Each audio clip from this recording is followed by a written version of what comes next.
हे प्रभु, हमें कृपा दे कि आज दिन भर के हमारे कार्य, हमारी इच्छाएं और हमारी योजनाएं तेरी पवित्र इच्छा के अनुसार पूरी हो और पूर्ण रूप से यीशु को प्यार करने और लोगों की सेवा तथा ईश्वर की महत्तर महिमा के लिए हो।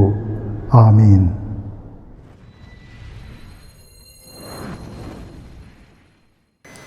संत मत्ती के अनुसार पवित्र सुसमाचार अध्याय 4 पद संख्याएं 1 से 11 तक। आत्मा यीशु को निर्जन प्रदेश ले चला, जिससे शैतान उनकी परीक्षा ले ले। यीशु 40 दिन और 40 रात उपवास करते रहे। इसके बाद उन्हें भूख लगी और परीक्षक ने पास आकर उनसे कहा, यदि आप ईश्वर के पुत्र हों तो कह दीजिए कि ये पत्थर रोटियां बन जाएं। यीशु ने उत्तर दिया, लिखा है, मनुष्य रोटी से ही नहीं जीता है, वह ईश्वर के मुख से निकलने वाले हर एक शब्द से जीता है। तब शैतान उन्हें पवित्र नगर ले जाकर मंदिर के शिखर पर खड़ा कर दिया और कहा, यदि आप ईश्वर के पुत्र हों तो नीचे कूद जाइए, क्योंकि लिखा है, तुम्हारे विषय में वह अपने दूतों को आदेश देगा, वे तुम्हें अपने हाथों पर संभाल लेंगे कि कहीं तुम्हारे पैरों को पत्थर से चोट ना लगे। यीशु ने उनसे कहा, यह भी लिखा है, अपने प्रभु ईश्वर की परीक्षा मत करो। फिर शैतान एक अत्यंत ऊंचे पहाड़ पर ले गया और संसार के सभी राज्य और उनका वैभव दिखलाकर बोला, यदि आप दंडवत करके मेरी आराधना करें तो मैं आपको यह सब दे दूंगा। यीशु ने उत्तर दिया, हट जा शैतान, लिखा है, अपने प्रभु ईश्वर की आराधना करो और केवल उसी की सेवा करो। इस पर शैतान उन्हें छोड़कर चला गया और स्वर्गदूत आकर उनकी सेवा करने लगे। प्रभु का सुसमाचार।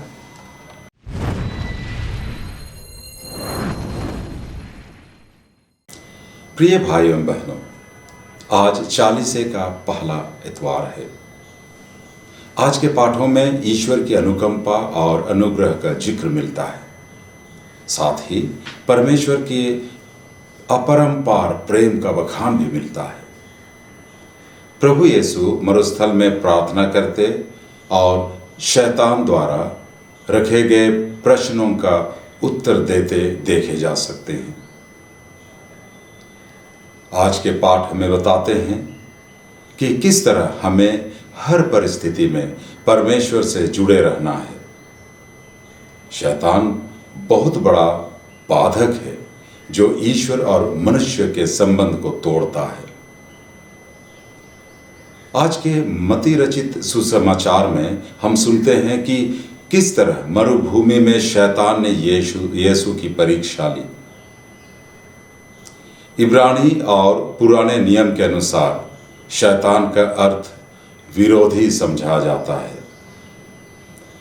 पहले शैतान शब्द से उस व्यक्ति को समझा जाता था जो किसी का विरोध करता है, परंतु कालांतर में इसका अर्थ बदलकर ईश्वर विरोधी हो गया।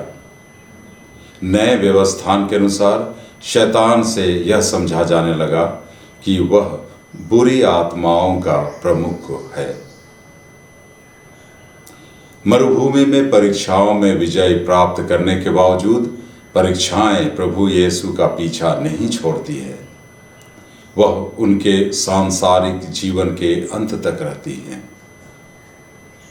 प्रभु के शत्रु उनके प्रेरितिक कार्यों के दिनों में भी सामने आएंगे, जिनसे उनको संघर्ष करना पड़ेगा। जिस तरह उन्होंने पेतरुस से कहा था, मुझसे दूर हो शैतान, क्योंकि ईश्वर का मार्ग उस तरह नहीं जिस तरह तुम समझते हो।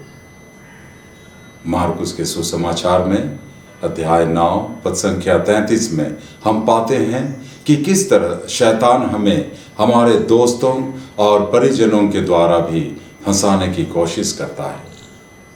इसलिए हम सभी विश्वासी गण को ईश्वर की बताई हुई बातों को दिमाग में रखकर हर पल सतर्कता से जीवन जीना है।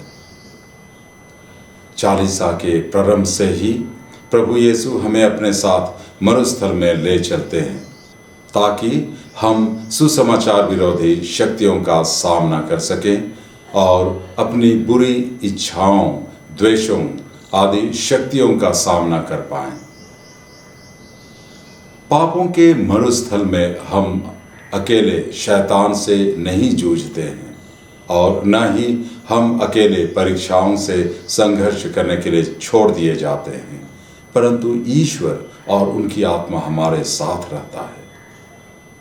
प्रभु यीशु के समान हमें पिता के साथ संयुक्त रहना और पाप की ताकतों से संघर्ष करते समय हमें ईश्वर की आवाज़ सुनते हुए जीवन जीना चाहिए। संत पापा योहन 23वें ने अपनी आत्मा की डायरी में लिखा था कि स्वर्ग के 2 दरवाजे हैं, निष्कलंकता और पश्चाताप। इनमें निष्कलंकता सर्वोत्तम दरवाजा है। अगर यह दरवाजा बंद भी हो जाता है तो दूसरे दरवाजे का सहारा मिल सकता है, पश्चाताप का दरवाजा। अधिकतर संतों की यह विशेषता है कि उन्होंने स्वर्ग में निष्कलंकता के दरवाजे से होकर प्रवेश किया। संत पापा योहन 23वें की यही कोशिश रही कि निष्कलंकता का दरवाजा कभी बंद ना हो। लेकिन बहुत बार हम मनुष्य पाप से कलंकित हो जाते हैं और निष्कलंकता का दरवाजा हमारे पापों के कारण बंद हो जाता है। हम में से कई लोगों के लिए निष्कलंकता का दरवाजा हमारे पापों के कारण बंद हो चुका है। अब एक ही दरवाजा खुला है, वह है पश्चाताप का। समय बीत जाने से पहले हमें पश्चाताप करके स्वर्ग में प्रवेश करने का दृढ़ संकल्प लेना चाहिए। चालीसा काल की यही चुनौती है। हमें यह नहीं भूलना चाहिए कि जिस प्रकार मरुभूमि में भी स्वर्गदूतों ने प्रभु यीशु की सेवा की, उसी प्रकार पाप और अंधकार की शक्तियों से संघर्ष करते समय ईश्वर अपने दूतों द्वारा हमारी मदद करते रहें।